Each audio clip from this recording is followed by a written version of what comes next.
economic growth is weak. We're in a recession. I don't care what Janet Yellen says. I don't consider her expert on the topic, but we've had our 2 consecutive quarters of declining GDP. Like it or not, that's the definition of recession.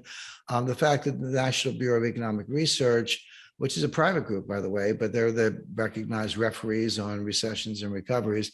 The fact that they haven't said so doesn't mean anything, because they never do say so until 9 months or a year after it happened. And for that matter, most recessions are 2 quarters, some 3, some have been longer, but most recessions are a couple of quarters. The National Bureau of Economic Research usually declares a recession after it's already over. Like, it started, it happened, it's over, we're in recovery. And they go, oh, by the way, we had a recession last January. Okay, so they'll probably get back to us, I would bet heavily, after the election. But we'll hear from them at some point. But we're in a recession now, and people say, what about the third quarter? And it's interesting because I do put some weight on the Atlanta Fed GDP now. I do think it's a very good tool. They miss sometimes, they're not always accurate, but it's the best tool out there. But very few people understand their statistical technique. Because what Wall Street does, you get a whole bunch of components for GDP, and they come in at different times with different lags, and you add them all up and you get GDP. And what Wall Street does, they look at what they have and they project all the rest based on regressions and correlations, which don't necessarily hold up. But they say, okay, here's what we think. Here's our forecast for third quarter GDP based on projections of what we don't know. Atlanta doesn't do that. Atlanta takes what we do know, hard data, and they ask a different question. They say, what would GDP be now if this was all we had? And they put out a number, but they don't guess at the stuff they don't have. And it fills in as it goes along. So it's much more Bayesian in that sense. But because of how the data comes out, the time sequence through which the data comes out, it typically fades as the quarter goes on. It's not because they're using bad methodology. It's just because that's how they do it. Yeah. And so just in the last week, 9 days or so, it went, everyone was cheering. I think with September 1st, it was 2.3%, maybe a little higher, but about 2.3%. 2 days later, it was 1.6, and now it's down to 1.3. So it's following that pattern. I would expect by the end of September, we still got 3 weeks to go, given what I said about how it fades, it doesn't have to be negative, but it could very well be negative, maybe 3 quarters of decline in GDP. But whatever it is, it's going to be weak. So if it's positive, 0.2 or 0.3, I mean, that's okay, but you're still rounding error away from recession. It doesn't mean the problem's over. So debt to GDP sky high, economy weak at best, probably had a recession in the first half. Maybe that's continuing. People talk unemployment close to an all-time low, went up a little bit in the last report. Yeah, but even at 3.5% or so, that is extremely low. I mean, I go back to the 1960s, and that was low by the measures of the 1960s. But that completely ignores probably 8 to 10 million Americans who were perfectly able of having jobs and working, prime age 25 to 54 years old, who are not in the workforce. Yeah. That measure is picked up in labor force participation rate, which is low. I mean, that peaked around 70% in 2000, up from the 1970s, and that was women coming into the workforce and other factors. But now it's down to around 62% and change. It ticked up a little bit in the last report, but it's still extremely low. It's never 100. I mean, there's always, you could be a homemaker, a student, they're retired, early retirees. There are a lot of reasons people aren't in the workforce, but not taking 10% off or 14% decline from the starting place in over 20 years. That's so if you throw those people into they're not called unemployed because they're not looking for jobs, but if you threw them in, unemployment would be closer to 10%, which is a recession or a depression level, actually. So, and I could go on, but the point is there are all kinds of signs of weakness.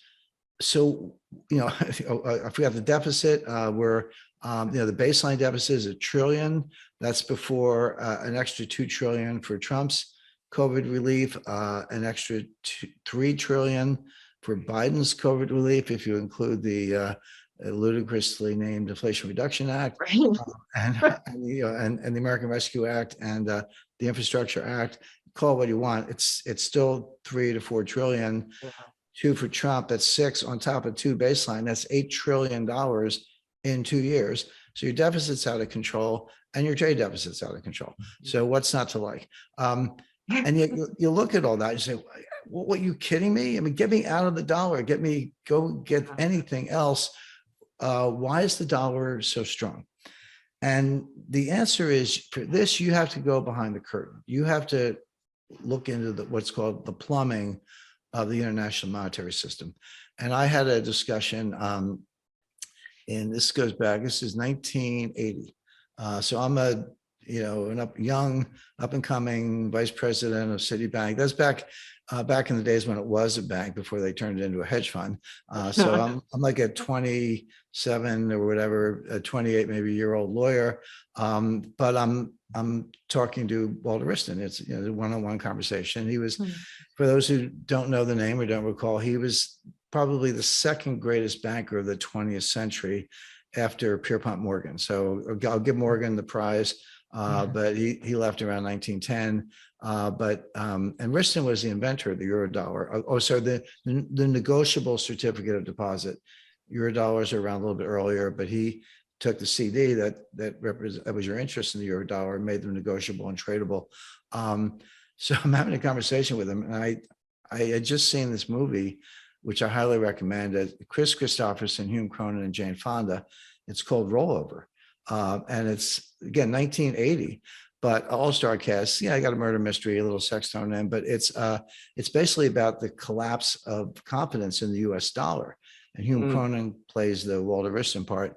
And basically the idea was, remember, this is during the Arab oil embargoes and the Iranian oil embargo, and price of oil quadrupled in 8 years and all that. So the theme was the Arabs are taking the money out of the banking system and buying gold. And they're stashing the gold away. And this is the collapse of the financial system. And that was sort of the plot. So I said, Mr. Wriston, what about that? Everyone took their money out of the system and bought gold. Wouldn't that collapse the system? And he looked at me like I was a new kid on the block, which I was. And he said, well, what you have to understand is that you can take your money out of the bank and you can buy gold.